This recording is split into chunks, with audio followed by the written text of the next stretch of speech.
Morning and welcome to today's interview with the CEO of Diamyd Medical, Ulf Hannelius. Last week, the company announced that they had successfully completed a directed share issue, adding 150 million kronor to the company. With me in the studio, I have Ulf Hannelius. Welcome, Ulf. Thank you so much. So we have a couple of questions here in the live chat, but I'm going to start with my questions. First off, Ulf, how come that you decided to do a directed share issue without the existing shareholders? Well, the short answer is basically that we evaluated that this is definitely the best thing for the company at this stage. So to bring in, we had in our last quarterly report, we had around 195 million crowns. So we had a strong cash position. Now we are able to double our cash position. So we are acting out of a position of strength. And a directed share issue is very time and cost efficient way to raise money and not to make sure that the focus from the core activities of the company, which are now going into phase 3 and building up our own manufacturing facility, that we don't disrupt these kind of activities because other financial solutions can be quite disruptive and time consuming. Okay, so it's time efficient, one of the arguments. What can you say about these new shareholders? Well, what I can say is that the character of the new investors are smaller institutions, family offices, and qualified investors, so high net worth individuals. And as you may know, we also did a directed share issue in end of March this year when we raised 60 million. And compared to that one, we have fewer actors involved now, so the minimum stake, let's say, is significantly higher than at that point. Okay. And the share price of 28 kronor corresponded to a discount of approximately 17%. What can you say about the price? Yeah, and I know there's been a lot of questions around this thing. So the process from a high level is that when we approached the investors, that our share price was close to 30.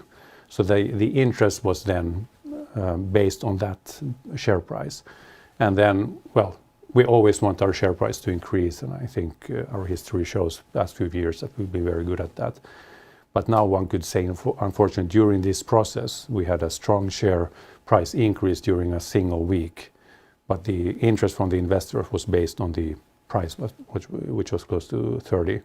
So then we sat in the position that we either don't raise the money now, we postpone it and wait and see what happens, or we take the money now at that agreed price. And the only thing we know is that we know what happens today. We don't know what happens tomorrow. So we gauge that there's a high risk if we would postpone this. We would maybe not be able to raise the same capital. Maybe our share price is something completely different then. So again, it's the best thing for the company to basically double our cash position with a very small dilution of the like you said, you did double. You have raised 150 million kronor. So what will you be spending this money on now? Well, operationally, what we are now doing in the company, as we've communicated a lot, is we are going into phase 3. So this is operationally the most important activity in the company. So we are in a very pivotal phase of the operations now, where we are starting the phase 3 in Europe and in the US. With the Diamyd study? Yes, Diamyd 3 study. So phase 3, for those who don't know, that's the final clinical phase before the potential market approval. And then in parallel with this one, we are building up our own manufacturing facility in Umeå, so northern part of Sweden, and to make sure that we take full control of the manufacturing of the active component in the diabetes vaccine, Diamyd. Why is it important to have your own manufacturing facility? Well, again, it's a good question, and let's say most companies choose to outsource their manufacturing, and that's what we've done before as well. So our previous manufacturer was acquired, and at that time, then they informed that they are not able to manufacture for us anymore. Then we had the option again to outsource to another contract manufacturer, which there are several of, which we know that could know our technology and can do a great job, or to insource. And a very important event that happened during this period was obviously COVID pandemic. Yeah. So when that hit, we realized in the company that that's such a disruptive event we are like an external event that we can't control. We can only control what we are doing internally. All external events are out of our hands. So we needed to take more control and basically decide our own fate. And the manufacturing process is so important, and if you need to move that, it's very disruptive and costly and time consuming. So this time we decided to insource that part now when we go into phase 3 and towards market commercialization. So that's basically, it's a way of minimizing the risks from a logistics and this kind of external events perspective. I understand. And let's continue to talk a bit about the Diamyd study. You have previously announced that you wanted to find a partner before entering market. Is this, now you have more money, have things changed around that area? Is this still the case? But what we said is we've had a goal to partner, and that's still very much a goal of ours in the company. The most important thing for us is, again, that we never become dependent on an external actor. I mean, that's the worst case you can be in as a company, that you can only start a study or you can only finish a study in case someone else comes in and help you. That means that you might end up in a position where you need to halt all your activities, or you need to, for example, when it comes to financing, do a very big financing run at very, very bad terms. So we want to make sure that when we are in a strong position, we act out of a position of strength, and that's also when it comes to partnering and these kind of negotiations. Yeah. You want to show that you're not dependent on any external actors. You can negotiate a better agreements, maybe. Definitely. So when you go into these kinds of pivotal stages, like financial strategy is always important. I would say that now it's even more important than ever. Operations, I mean, we know what we do operationally, and financially we need to match what we do operationally as well, and never decide our own fate and not allow anyone else to do that. Yeah, I understand. So Ulf, let's have a look at the questions in the live chat. Yeah. We have one from Rickard. He's wondering, why did you decide to take in more money this early on? He said that maybe previously you spoke about 2022. Why now? So our previous cash raise, again, which was in March, end of March this year, we raised 60 million. And like I said, our previous quarterly report, we had 195 million in cash. So we had a strong cash position and cash enough until, I mean, we could do all the operations in the company into 2022. But like I also said, now we want to act out of a position of strength. I mean, I don't think personally that it's smart that if you have cash that, let's say, would take you until second half of next year, that you wait until second half of next year and then raise the cash, because then you are at the position where everyone knows you have to raise cash. And again, out of a share price perspective, that probably would be a very weak position. You need to always act out of a position of strength. When you have cash, if you are able to bring in more cash at good terms, I would say go for it, especially when we are in this situation. And again, we become more and more independent of external actors, and that's very important. We have a question from Jakob Soel. He wants to know about the manufacturing facility in Umeå. When is that one up and running? Yeah, great question. We haven't announced any specific timelines, and we probably won't do that, partly because it's very important that the people up in Umeå, they're doing a fantastic and huge amount of work. They need to have internal peace of mind and not put any external pressure where we promise certain timelines. What we said recently is that currently we have the small-scale experimental production process in place. So it's already manufacturing GAD at a small scale. The most important thing when it comes to timelines is that it's in place, GMP certified, and the facility is inspected by the authorities in time for potential marketing approval application, because the manufacturing is a very integral part of a application for marketing approval. So you need to show that you have manufacturing in place and that you have product that can serve the market if you commercialize.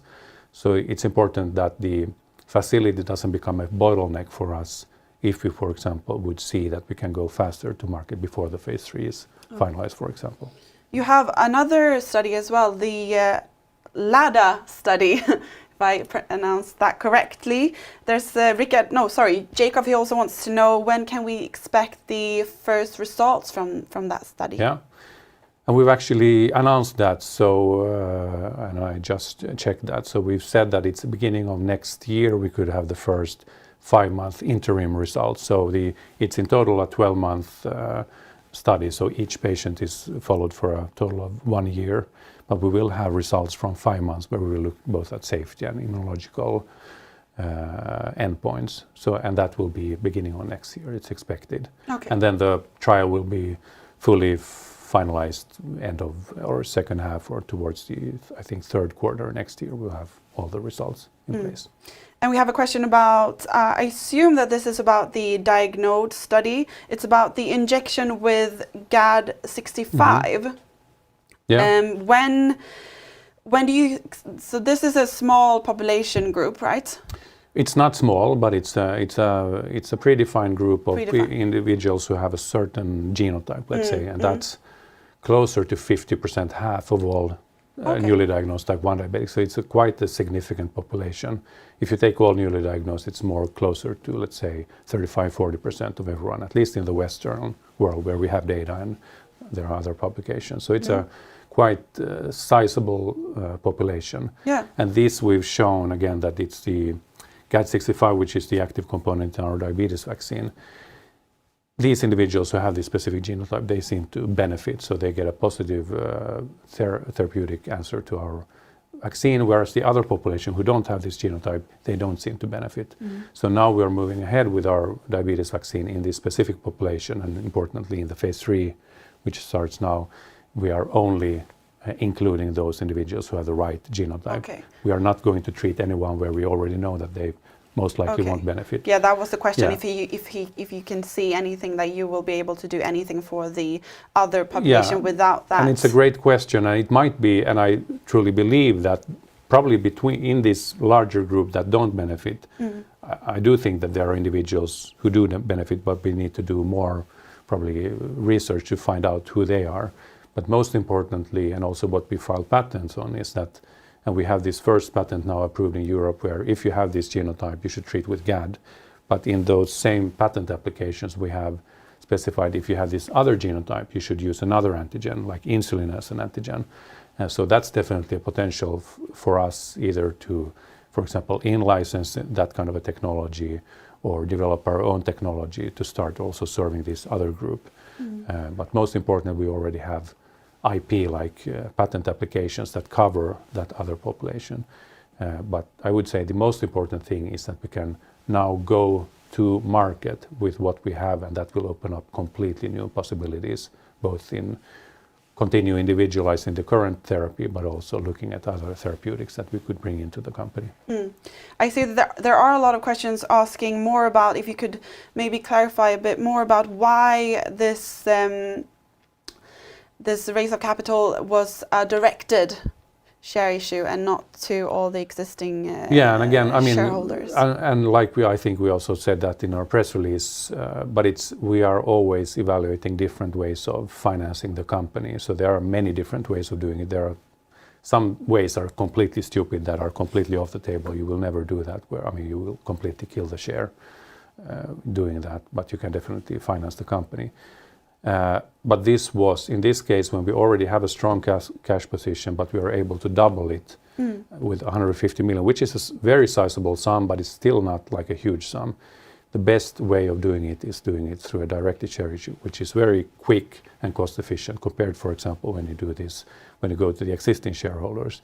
It's a completely different kind of operation that takes a long time, can cost a lot of money, and it's much more, let's say, valid to do that when you need to bring a very sizable sum of money to take the company in a completely different direction, for example, or start up completely new projects that you haven't done before.